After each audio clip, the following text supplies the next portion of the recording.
This episode is brought to you by The Front Porch. The Front Porch is available for office catering and for private parties. Speaking of, I had a little private party at the Front Porch and Rock Bar back in 2021. That was my wedding night, and Aaron and I had an absolute blast. You need comfort food? You need to be treated kindly? Now's the time, and Front Porch is the place. Open 7 nights a week, and for brunch on Saturday and Sunday, reservations are available at thefrontporchsf.com. If you're interested in advertising on this show, shoot me an email at storiedsf@gmail.com.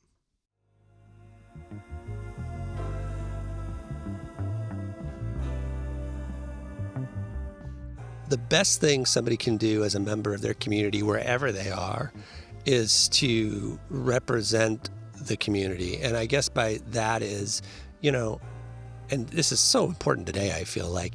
It's like in San Francisco, it's very easy to kind of walk by your neighbor or walk by your business on your street and not know the person. You could just kind of be anonymous in a city. It's one of its appeals. But you miss so much.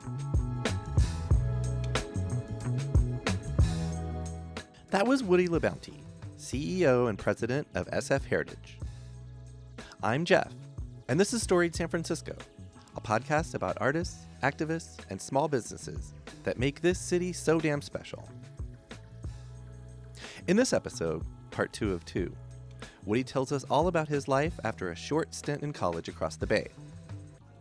This includes his and his wife's first date at the bowling alley where Amoeba is today, becoming a circus performer, an ill-fated move to the East Coast, starting the nonprofit Western Neighborhoods Project, and joining SF Heritage.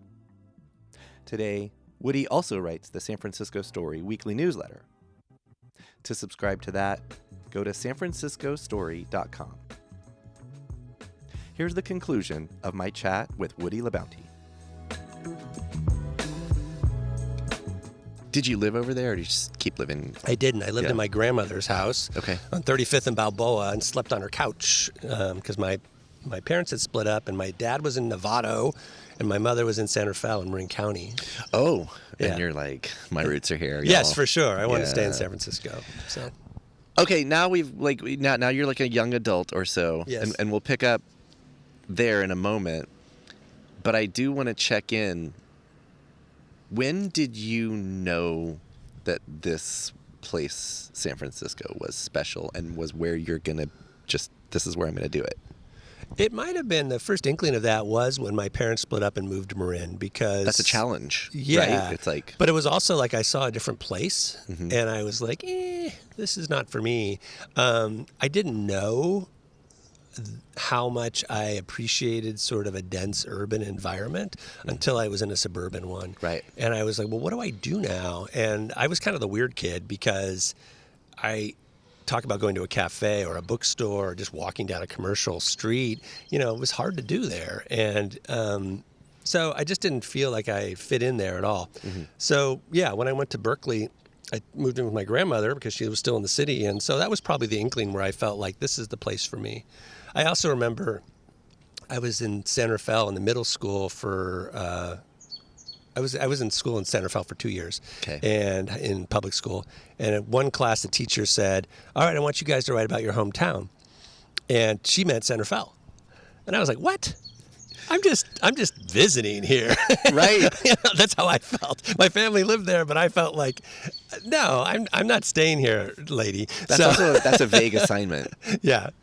So anyway, she wanted us to write about where we lived, and I was like, this is not my hometown. My hometown is San Francisco. So okay. Yeah. And I think especially, I do talk with a lot of folks who grew up here, and then maybe, of course, there's all sorts of stories, like maybe college is where, or college age, like after high school is where they tried somewhere else, and maybe that stuck, or maybe they were like, they had that contrast and they came back. Yeah. So your contrast were two, it sounds like. I Berkeley or at least going to school, and then well, for me, it was that moving to Marin when I was a kid was one. And then the second major one was when I was much older, when I was like 31, 32, my wife and I, we had our daughter, and we moved for work to Durham, North Carolina. Okay, Big we were contrast. there. Yes, we were there like 9 months, and that was like, no, we Yeah, cannot do hard it. no. We cannot do it. Mm-hmm. So when we came back, that was when I said, I am going to totally devote myself not only to living here, but to trying to share the magic of this place with other people. So that was, I think, the other big one. It was that sense like, no, this is me. I will die here. So, Yep. So anything that you want to share between, let's just say, getting kicked out of Berkeley and that move out? The true move out east. Because we're talking like 10 or so years. There's of a your whole life. story. I mean, so what I did when I left college was I said, I'm going to do what I want to do. And what I wanted to do at the time was be an entertainer. Okay. So I went to Clown College, the Ringling Brothers Clown College in Florida. Okay. And then I worked for the Pickle Family Circus here in Yes. San Francisco. Yep.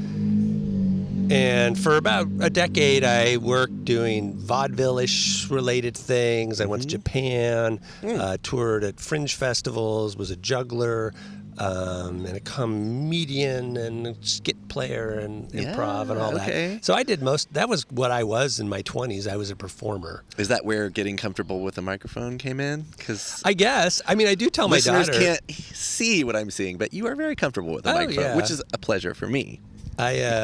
I tell my daughter, like, nothing goes to waste. So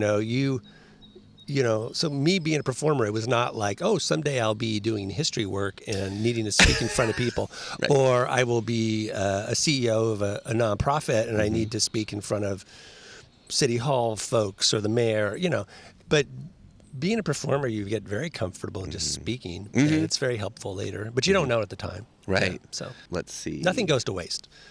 Yeah. Everything's useful. Yeah. Okay, so you were seeing the world as a circus performer? Is that fair to say? Yeah. Circus performer. Okay.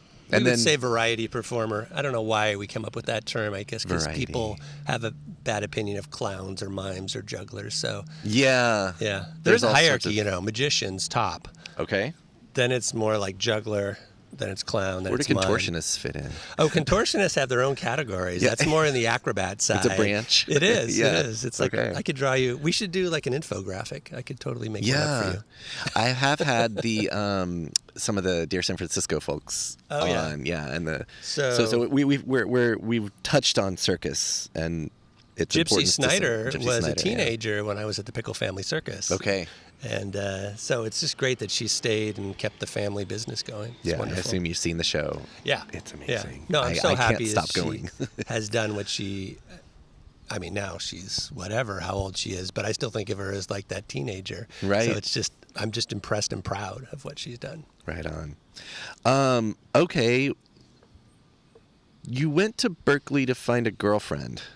Not specifically, but that's what I was interested in while I was at Berkeley. Yeah, and you've mentioned at least a mother of your child. My wife. Your wife. Yeah, Do you want Nancy. to tell that story? Yeah, so I went to, like I said, I was a performer, and one of my partners in my performing group, I met his sister-in-law, who'd become his sister-in-law. Okay. Which made for a very awkward thing because you basically have two sisters who both eventually married clowns. Mm-hmm. And we had a Thanksgiving. I'm imagining the mother-in-law. The mother. Yeah. She was very good-natured about it, but Good. it was kind of like, this is not maybe what I hope for my daughters. We had a Thanksgiving a couple years ago where my daughter, my nephews, and a friend's kid was there, and we were like, every 20-something-year-old at this table was raised by clowns. It was kind of strange. So anyway. And they're all good people. They are. They're great people. And so through there, I met Nancy, and she was going off to Spain to live there and teach English and had a boyfriend at the time. But I was kind of like, I think I'd be a better boyfriend. Level up, Nancy. Yes, that's what I said. Anyway, she went to Spain for 2 years. And when she came back, I was single at the time. And so she needed directions on how to catch a bus. And I said, I'll That's tell you how it how always starts. I said, I'll tell you how to get on that bus, but you have to go out with me. Yeah. So we went to, she didn't want to go out with me because she didn't want to go out with a performer. And we went to Rock and Bowl, where the Amoeba Records is now. Yeah, It was yeah. a bowling alley, Park Bowl. And we went there, went bowling, then we walked down Haight and went to the Mad Dog in the Fog, I think. And then I knew she was the one for me when we walked out of the bar and she said, "Where can we go play some video games?" Oh, yeah. And I said, "Oh, you're a cool girl." Yes, yes. So she wanted to go to like Fisherman's Wharf. Anyway. Is she from here originally? She grew up in Napa. Okay. And then they moved here to the big city. But she's a midwife. She delivers babies. So we both had kind of unusual occupations, kind of outside of the mainstream.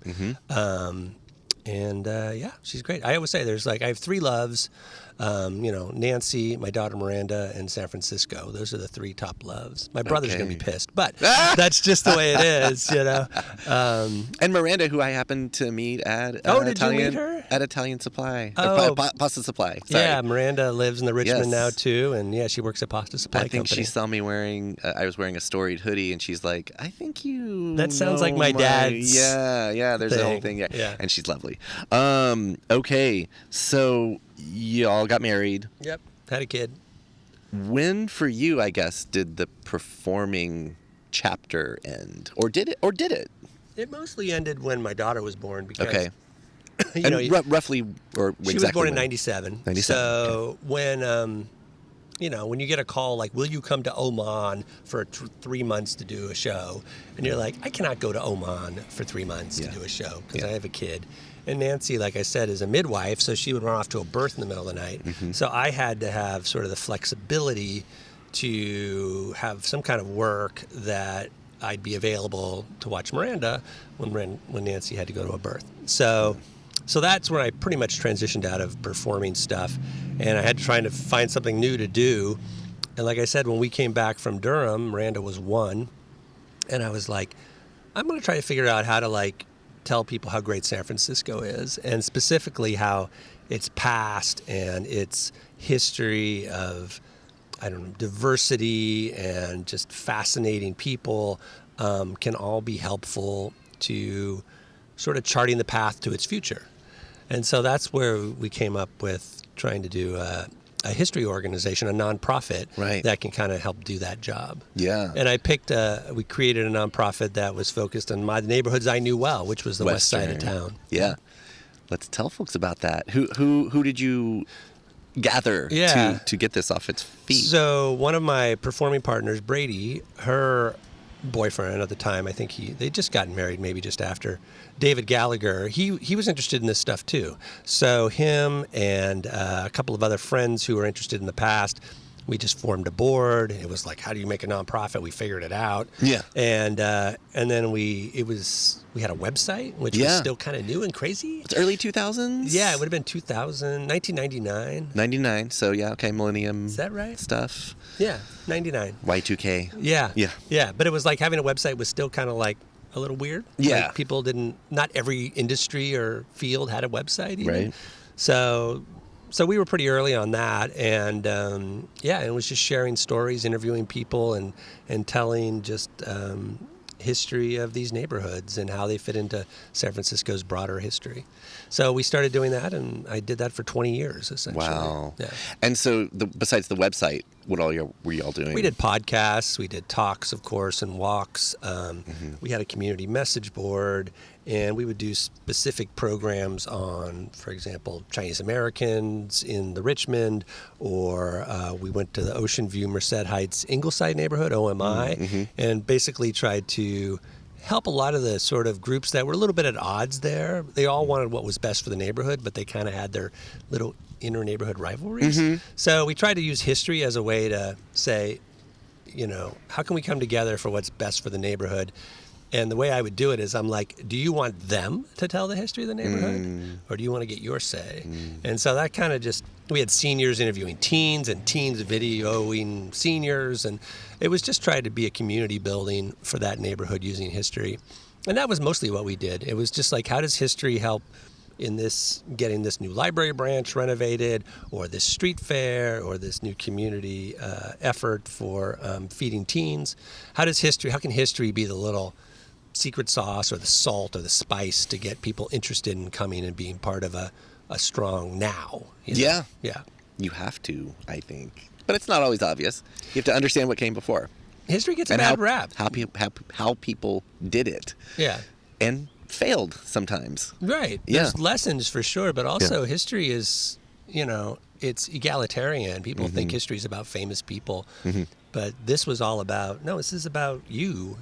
And you're creating history right now. And so looking at what people did before you and how you can take your legacy forward is all helpful for now. It's not just looking backwards. I happen to be reading a book right now that's the part of the book I'm reading is about the freeway revolts. And for me, I mean, the book says it explicitly, but it was all about neighborhoods coming together and being like, to fight the freeways? Yeah, what's best for us? Yeah. What how do we hang on to what we have here, which is why we're here? And we're in a funny moment now because there's a big pushback against that. Neighborhoods are trying still to fight for themselves, but there's this thought that some of the broader issues and problems that San Francisco has can only be sort of addressed in a top-down way. Centrally. Yeah, like the state saying, look, you need to build this much housing and you don't get a say in where it goes or how it goes. And so, the intent might be good.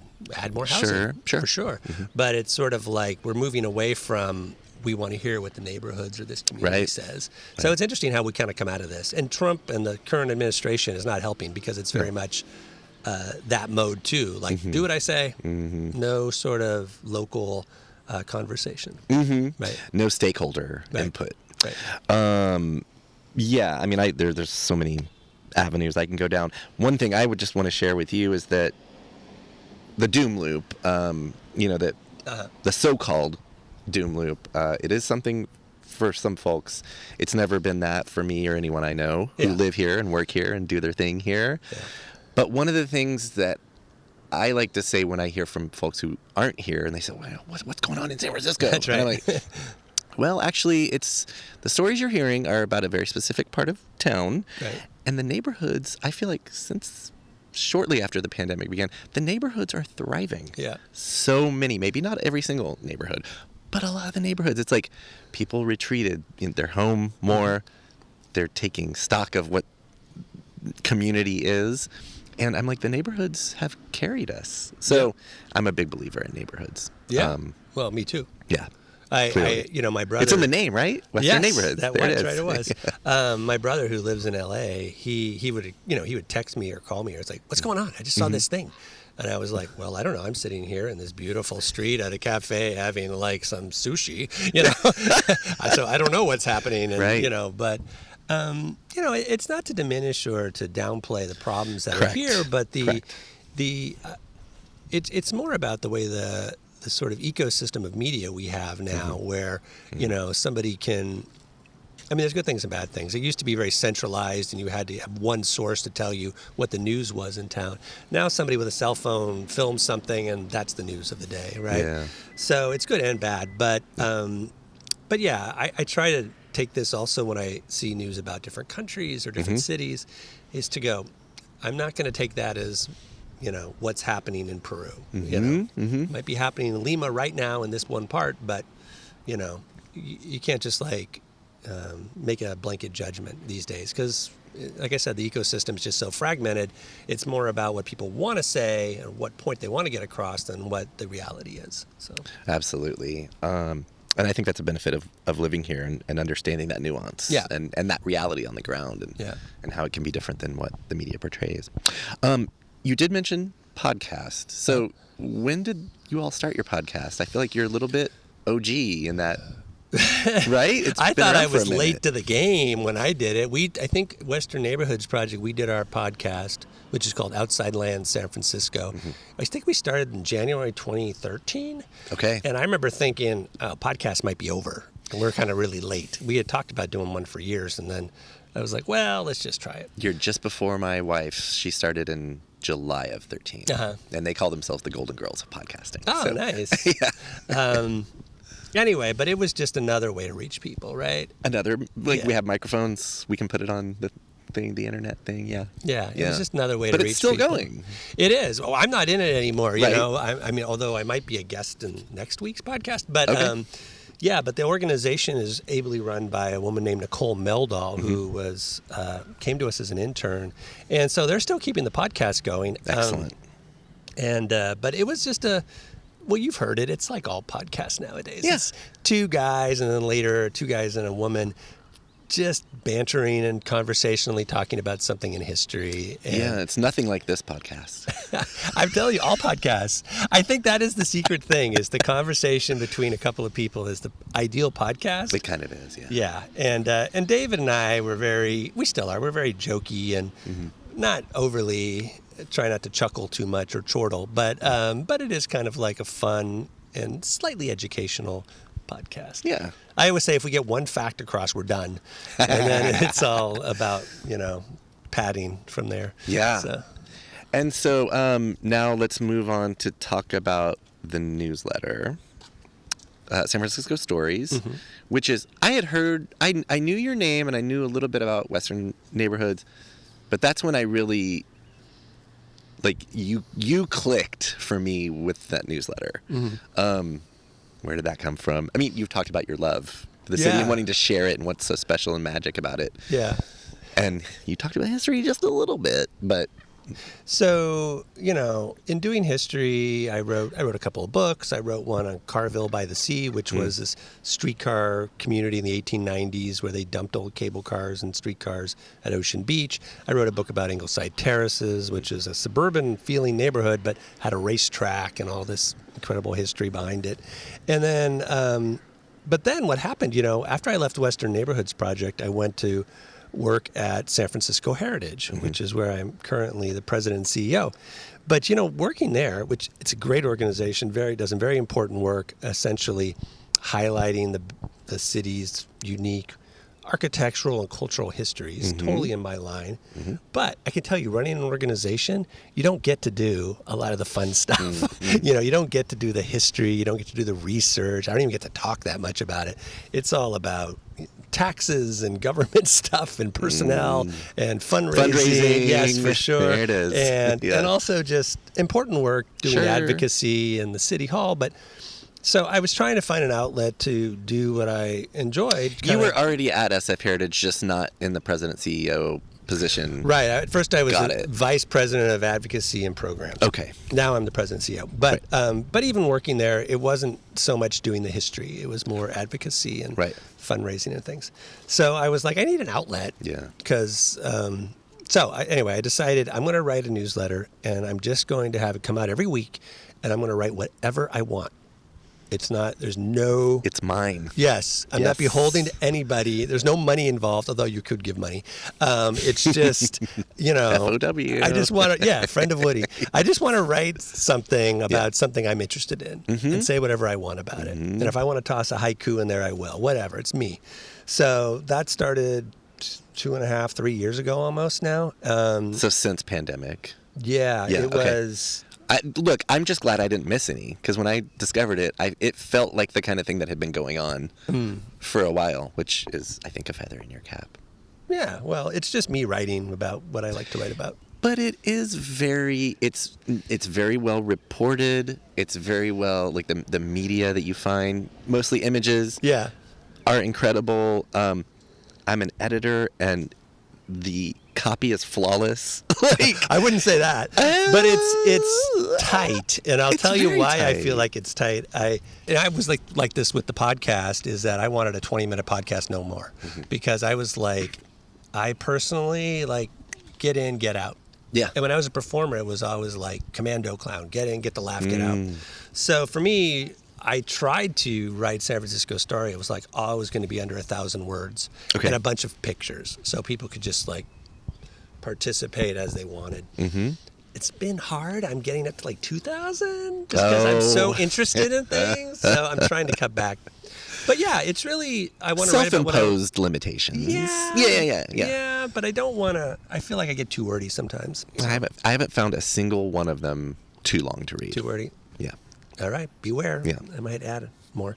Anyway, but photos, people love old photos. It helps them get into the space of the story or the time. I love maps too, which can get kind of nerdy, but I love to see the way the city's changed through how it was mapped, which maps are totally biased, right? Maps do not reflect reality in generally, but they give you a hint of what reality is. Sure. And I love playing with that.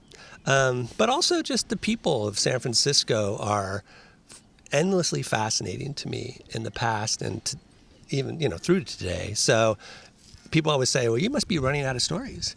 And I'm like, oh my gosh, there's... Never. I wrote today about International Settlement, which was a piece of the old Barbary Coast where they had these restaurants.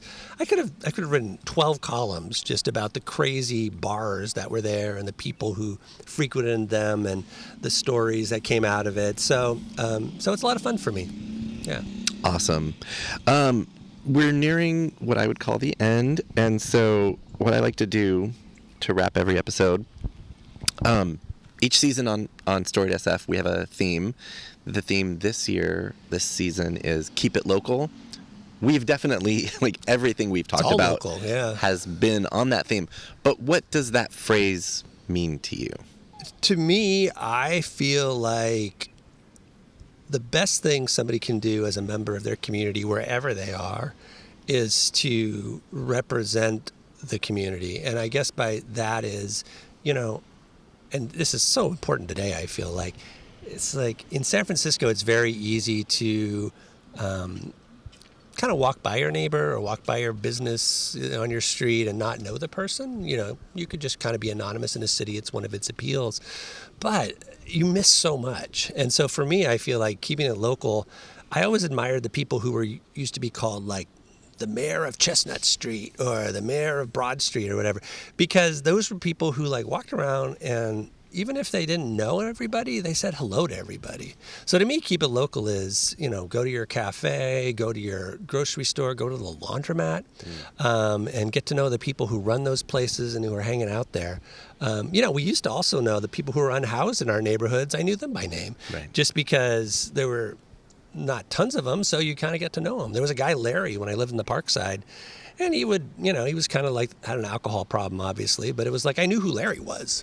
And it was just helpful. It made also Larry, I think, feel like part of the community, that people knew him, So I guess for me, keep it local is get to know your neighbors, and especially your sort of small business owners and the librarians and all those folks in your neighborhood, just on a first name basis if you can. I feel like you're going to reap a lot of benefit. That was Woody LaBounty. We've got another bonus episode this week. This time, I catch up with the folks at Tenderloin Museum to hear all about their upcoming 10th anniversary and expansion plans. Catch that this Thursday. And next week, I'll sit down with longtime friend of the show, bartender and artist, Kundan Baidwan. Episode 12 drops next Tuesday, wherever you get podcasts. Music for Storied San Francisco was created, curated, and produced by Otis McDonald. Aaron Lim of Bitch Talk Podcast is our contributing producer. And the show is produced and hosted by me, Jeff Hunt. Now in the 7th season, we have more than 250 episodes available wherever you listen to podcasts. Check out the refreshed website, which I'm still working hard to repopulate with all the episodes. That's storiedsf.com. If you listen on Apple Podcasts, please rate and review the show. You can also rate us on Spotify. Find us on Instagram and Blue Sky at storiedsf. Thanks for listening. Stay safe, stay weird, stay informed, keep your eyes open, and we'll see you next time on Storied San Francisco.